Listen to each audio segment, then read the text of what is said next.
1, c'est-à-dire, je vous explique, il y aura un président, un vice-président et puis un premier ministre. Et puis, il y aura une répartition. Et ces gens-là, selon leurs conclusions, il semblerait qu'il y a des accords où ils parlent de 800 députés et puis 200 sénateurs au niveau de l'Assemblée nationale et les Sénats. Vous êtes informé de ça? J'ai essayé de voir sur les réseaux sociaux, puisque ce n'est pas encore acté, mais parlons-en quand même. Oui. Vous savez, nous devons être sérieux, très cher monsieur Juvenal. Pourquoi? Les opposants républicains, mais ceux-là qui sont aussi armés, cette rébellion, ont toujours reproché à Kinshasa de dilapider les fonds de l'État du contribuable congolais, que les institutions sont budgétivores. Mais le voilà en train de négocier, si ça devenait une réalité. En train de négocier, non pas 500 députés, selon la Constitution, ça remonte à 800. Maintenant, qui en réalité est contre l'avancement du pays? Là, ils oublient totalement qu'ils disent à longueur de journée que les institutions sont budgétivores. Maintenant, ils négocient pour 800. Imaginez-vous, députés. 200 sénateurs.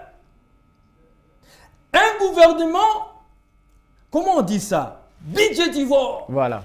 Et tous les restes. Vous comprenez par là qu'ils cherchaient et ils cherchent tout simplement à être intégrés au niveau de la gestion de la République sans tenir compte de la réalité financière de notre pays, sans tenir compte de la réalité budgétaire de notre pays, sans tenir compte des intérêts des Congolais. Parce que les 300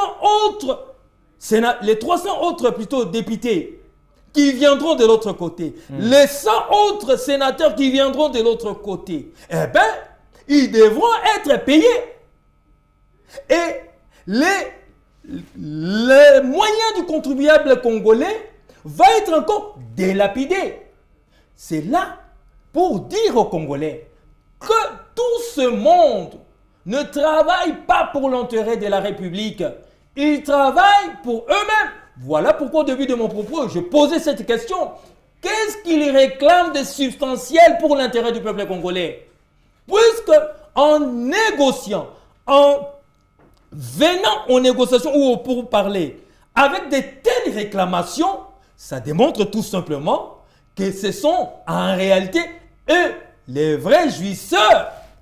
Maintenant, au-delà de tout, ce qui m'intéresse ici en toute rationalité et bon sens, très cher Juvenal, qu'est-ce qui m'intéresse? C'est la Constitution. La Constitution qu'eux disent défendre.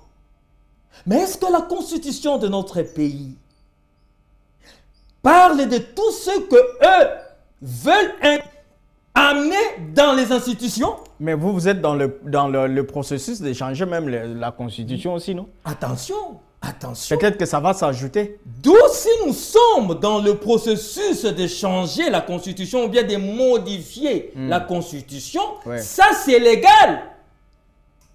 Au regard de l'article 5, par exemple, qui parle du référendum.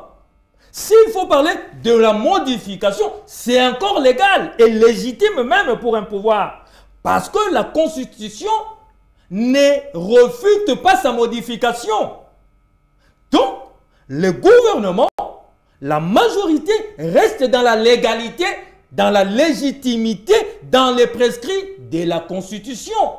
Mais les 300 députés, les 800 députés, les 200 sénateurs, cette composition gouvernementale, si vous voulez, un des président institutions de la plus un vice-président. Exactement. C'est pour apporter quoi? Parce qu'eux disent déjà que le pouvoir en place ne travaille pas pour l'intérêt du peuple congolais. Avec le président de la République, un seul premier ministre. Et vous pensez que lorsque l'on va adjoindre un vice-président, les choses vont changer. Lorsqu'on va ajouter 300 députés, les choses vont changer. Et vous allez trouver des opposants dits républicains en train déjà presque de faire la publicité de cette monture. Ça me désole. Parce que moi, j'aurais souhaité ceci. Qu'ils nous disent ce qu'ils réclament d'abord. Qu'est-ce qu'ils recherchent?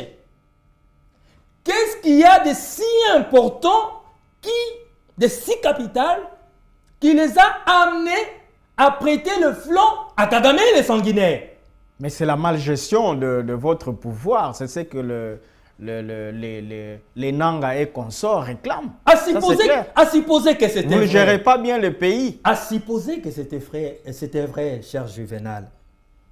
Qu'est-ce que la Constitution dit? Voilà. La Constitution dit ceci.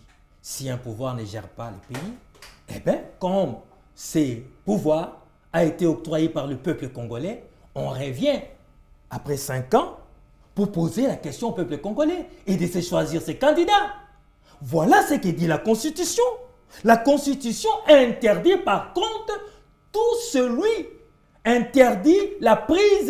bannit la prise de pouvoir par la force, par les armes.